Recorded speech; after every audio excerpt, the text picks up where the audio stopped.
Friends चलतु आज चटपट आइटम बनैबा प्राय समस्त पसंद होता है।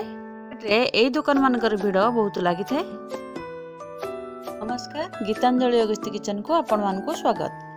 चलतु आम चाट बनैबा।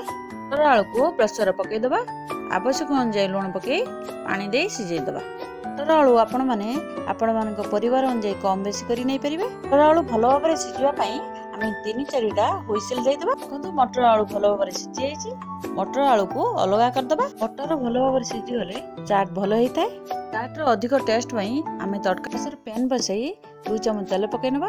हाफ चम्मच पंचफोरन, 3 अदार छेचा, कंचा लगा काटी पकई दबा।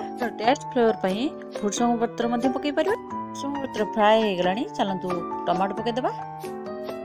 कलर पई 1 चम्मच रेड चिली पाउडर, चाट रो परिमाण अनुसार हळदी पकई दबा। मसला टमाटो भलो भाबरे फ्राई होवा पई 2 चम्मच पानी दे दबा। चलंतु हाफ चम्मच जीरा पाउडर, हाफ चम्मच धनिया पाउडर पकई नबा। हे गलानी। चलंतु मटर को पकई नबा। पकैया परे आमे आलू को हाथ रे एई परि भाबरे क्रश करी पकई दबा। माने मॉइस्चराइजर मध्ये हल्का प्रेस करी पकई परिबे। किंतु चाट केते सुंदर देखा गलानी। धनिया पत्र पकई दबा। टेस्ट करी लूण मध्ये पकई दबा। शेषे 1 चम्मच चाट मसला पकई भलो भाबरे गोळै दबा। तापरे प्लेट को बाडी दबा।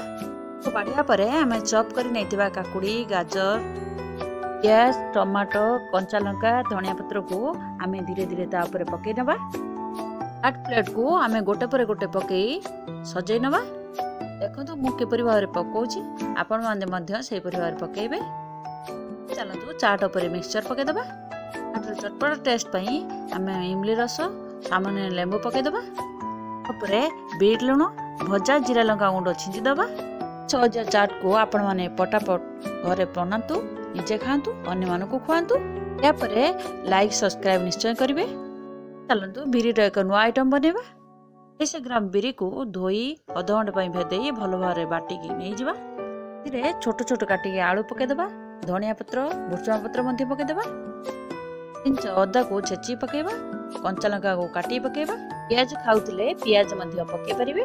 पे चलंतु हाफ चम्मच जीरा गुंड, हाफ चम्मच धनिया गुंड, रेड चिली पाउडर 1 चम्मच, आवश्यक लूण पकई भलो भाव कटी दबा। 2 मिनिट रेस्ट पई छाड़ दबा। पे चलंतु गैस रे पैन बसई तेल पकेबा। चलंतु तेल गरम होला नै चेक करिबा। तेल गरम हवा परे आमे बिरी पकुड़ी को एई परि भाव रे गोटी गोटी करी पकेबा। बिरी आलू रो ए पकुड़ी रे आमे बेसन पके नांती। देखंतु ए पकुड़ी केते सुंदर देखा जाउची। खाया को मध्य बहुत टेस्ट साइड हे गेलानी। चलंतु आरो साइड को लेउटे दबा। देखो आपण माने घरे निश्चय प्रस्तुत करंतु। खाया परे जानिबे यार टेस्ट केमिति। किंतु प्रस्तुत हे गेला बिरी पकुड़ी। चलंतु प्लेट को काढिबा, निजे खाइबा, अन्य मानकु सर्व करिबा। को काढिया परे जीरा लंका गुंड, बीट लूण छिंची अन्य मानकु सर्व करिबा। तयारी करी खाई लाइक कमेंट निश्चय करिवे। चलंतु सुलार चटपटी बनैबा। को 3-4 घंटा भेदेई भलो भाबरे धोई लूण पकई पानी देई सिझे दबा। तिरे ग्रीन मटर मध्ये पकई परिबा। प्रेसर रे 4टी हुइसेल दे दबा। ठंडा हे गलानी। चलंतु लिड को काढिबा। तो सुला चटपटी पई रेडी हे गला। बड़ बेला रे ढाली दबा। बेला रे ढालिले आमे गोळैया पई सब जिनिस सुविधा हबो। आमे बीट लूण, चाट मसला पकई दबा। आपण माने यहा को परे मध्ये पकई परिबे। काटी रखिथिबा काकुडी, गाजर, टमाटो, कंचा लंका, प्याज, धनिया पत्र, लेंबू ताको पकई भलो भाबरे गोळैबा। देखंतु गोटे परे गोटे पकईबा।